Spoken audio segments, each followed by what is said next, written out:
সন্মানীয় শিক্ষাগুৰুসকল, আমি হয়তো ভাবোঁ যে যিহেতু মাৰ্চ মাহত দিয়ে অৰ্থাৎ ডিয়াৰনেছ এলাউন্স 50% হ'ব, তেতিয়া আমাৰ দৰমহা কিমান হ'ব।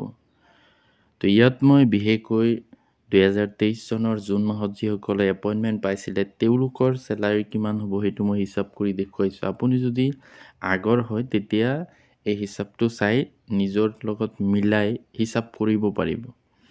তো সকলোৱে ভিডিঅ'টো শেষলৈকে চাব। ইয়াতে মই LP স্কুলৰ, ME স্কুলৰ, হাই স্কুলৰ এই তিনিওটা বিভাগৰ কৰ্মচাৰী অৰ্থাৎ শিক্ষকসকলৰ দৰমহা কিমান হ'ব সেই বিষয়ে ইয়াত মই দেখুৱাই দিম। তো আপুনি যদি আগৰো হয় তথাপিও এই হিচাপটো কেনেকৈ কৰে চাই ল'ব পাৰিব, আৰু এইটো জনাটো বহুত দৰকাৰ। আপুনি যদি আগলৈ হেডমাষ্টাৰ হয় তেতিয়া এনেকুৱা বিল আপুনি বনাই ব্লকত পঠাব লাগিব, বনাব লাগিব। সেইকাৰণে ভিডিঅ'টো ভালকৈ চাব।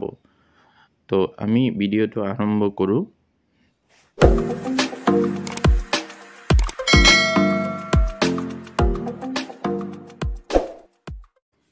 প্ৰথমতে মই আৰম্ভ কৰিছোঁ LP স্কুলৰ শিক্ষকসকলৰ দৰমহা কিমান হ'ব চাওক।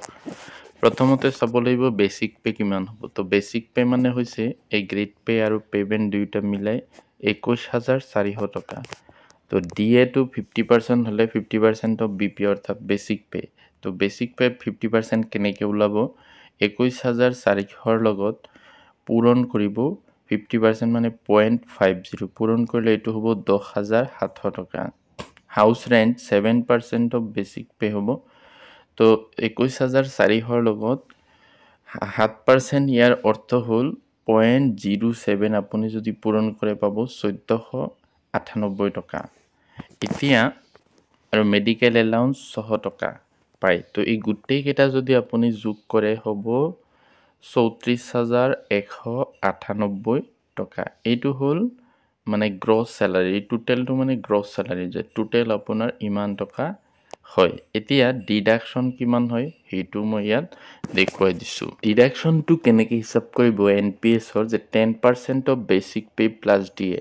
তো এই দুটা যদি যোগ কৰে বেচিক পে আৰু DA তেতিয়া হ'ব আপোনাৰ 32,100 টকা। তাৰ 10% ইয়াৰ লগত পূৰণ 0.10 কৰিলে হ'ব 3210 টকা, অৰ্থাৎ একগড় দশমিক হ'ব। আৰু GIS অৰ্থাৎ গ্ৰুপ ইঞ্চুৰেঞ্চ 200 টকা, PTEX 200 টকা, আৰু এটা যে মানে মুখ্যমন্ত্ৰী লোক আৰোগ্য যোজনা আছে তাৰ কাৰণে 225 টকা এটা কাট খায়। তো মুঠ আপোনাৰ হ'ব 3843 টকা। এইখিনি আপোনাৰ কটা যাব। তো যিখিনি থাকিব সেইটো কোৱা হ'ব নেট চেলাৰী, সেইখিনি আপুনি হাতত পাব। তো এই 34,198ৰ পৰা 3843 টকা গুচি গ'লে আপুনি পাব 30,355 টকা। এইটো হ'ল LP স্কুলৰ এজন শিক্ষকৰ নেট চেলাৰী মাৰ্চ মাহৰ। তেতিয়া UP আৰু হাই স্কুলৰ টিচাৰ এজনে কিমান টকা পাব আমি ইয়াত দেখুৱাম। ইয়াত মই যিটো দেখুৱাইছোঁ এইটো UP স্কুলৰ কাৰণে অৰ্থাৎ আপাৰ প্ৰাইমেৰী। তো তেওঁলোকৰ বেচিক পে হ'ব 14,000 আৰু 8,700 22,700 টকা।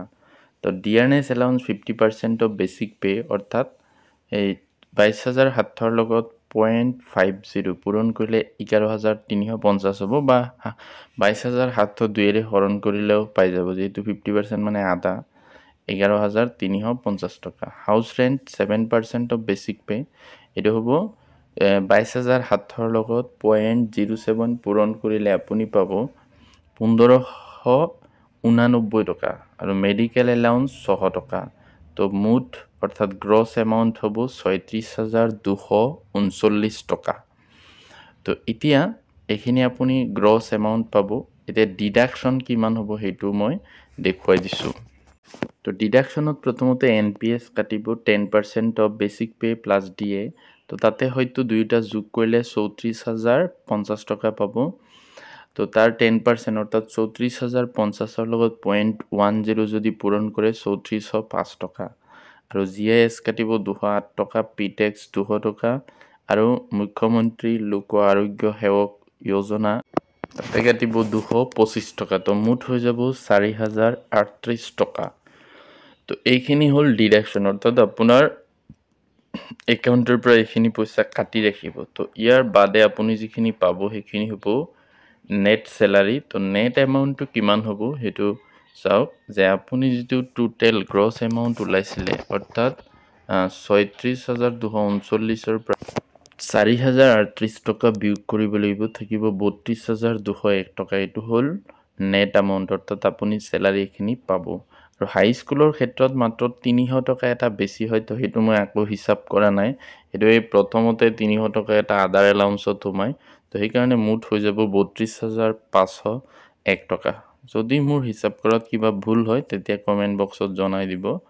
তো মই যিমানখিনি পাৰিছোঁ সেইমতে মই দেখুৱাই দিছোঁ। আশা কৰোঁ এইটো হয়তো এইটোৱেই হ'ব, ভুল হ'ব নালাগে। যদি ক'ৰবাত হৈ যায়, মানুহ মাত্ৰেই ভুল, তেতিয়া কৈ দিব। তো এইটোৱে আছিলে গুৰুত্বপূৰ্ণ এটা ইনফৰমেশ্যন। আশা কৰোঁ সকলোৱে ভাল পাব। Thank U.